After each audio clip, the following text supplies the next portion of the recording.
अस्सलाम वालेकुम and welcome to my channel. 12 unique English idioms हम देखेंगे एग्जांपल्स के साथ। देखेंगे बहुत ही एडवांस लेवल के ईडियम्स हैं जो कि होपफुली आपने आज से पहले नहीं सुने होंगे, तो इसीलिए हम सीखेंगे एग्जांपल्स के साथ ताकि हमें इनको समझने में और लर्निंग करने में आसानी हो जाए। So let's get started. Number 1 है अ leopard can't change his spots. A leopard can't change his spots यानी कि इसका मतलब है आप जो हैं आप खुद को बदल नहीं सकते। ठीक है, इंसान जो होता है वो खुद को बदल नहीं सकता। अब जिस तरह ये लेपर्ड की बात होगी कि उसके जो बॉडी पे एक स्पॉट्स बने हुए हैं वो उन्हें चेंज नहीं कर सकता, तो ये उस सेंस में हम नेचर के बारे में, ह्यूमन नेचर के बारे में बात कर रहे हैं कि वो इस तरह से चेंज नहीं कर सकता। Number 2, a slap on the wrist. A slap on the wrist meaning देखिए छोटी सजा, छोटी मोटी सजा अक्सर हम दे देते हैं। As a mother, I often have to slap on the wrist of my children to show them what they ought not to do. यानी माँ होने के नाते मैं अक्सर अपने बच्चों को छोटी मोटी सजा दे देती हूँ कि जो उन्होंने किया वो सही नहीं है। ठीक है, अब छोटी मोटी सजा जैसे कि खड़ा कर देना या फिर कुछ भी डांट के बिठा देना, ये छोटी मोटी सजाएं होती हैं, तो उसके लिए हम a slap on the wrist एक बहुत अच्छा एडियम है, इसको यूज करते हैं। Number 3, N arm and a leg. N arm and a leg इसका मीनिंग है बहुत महंगा, एक्सपेंसिव जिसे हम कहते हैं। This dress is lovely but it cost me N arm and a leg, यानी ये ड्रेस बहुत अच्छी है मगर ये मुझे बहुत ही महंगी पड़ी। ठीक है, ये मुझे बहुत महंगी पड़ी। N arm and a leg. Number 4 है eight the drop of a hat. Eight the drop of a hat यानी कि फौरन कुछ करने को तैयार हो जाना।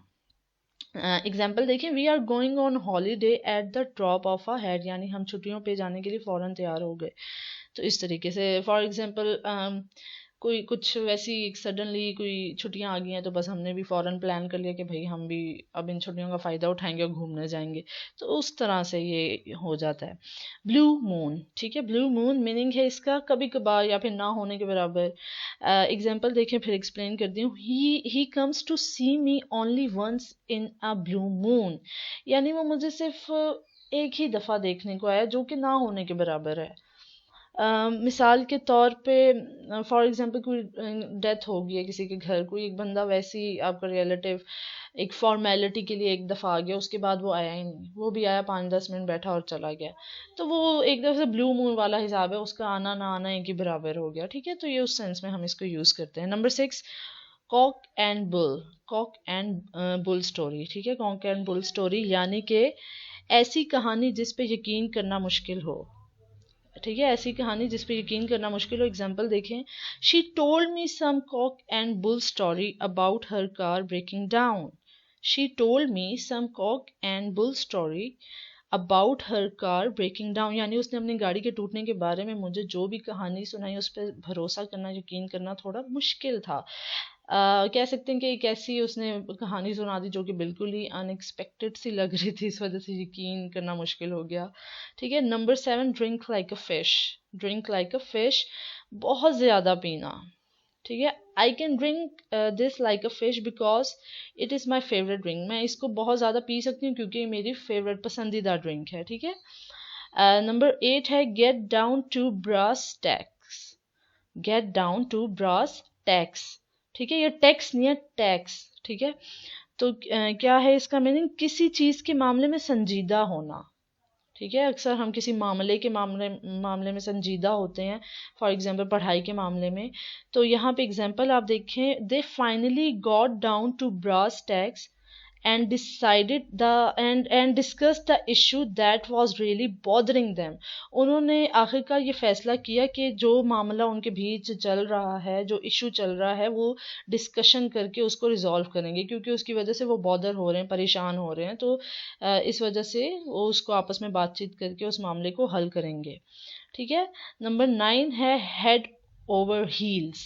हेड ओवर हील्स मीनिंग देखें इसका बहुत ज़्यादा एक्साइटेड होना, जैसे प्यार में एक्साइटेड होना। ठीक है, she is head over heels in love, वो प्यार में बहुत ज़्यादा एक्साइटेड होगी। ठीक है, नंबर 10 है hit the sec.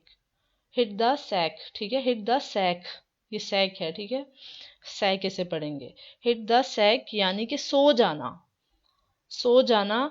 I am going to hit the sack, I am exhausted, यानी मैं सोने जा रही हूँ क्योंकि मैं बहुत ही ज़्यादा थकी हुई हूँ। ठीक है। Number 11, hold your horses. Hold your horses यानी कि सब्र करना, पेशेंस जैसे हम कहते हैं। Hold your horses kids, the show will be starting in 5 minutes.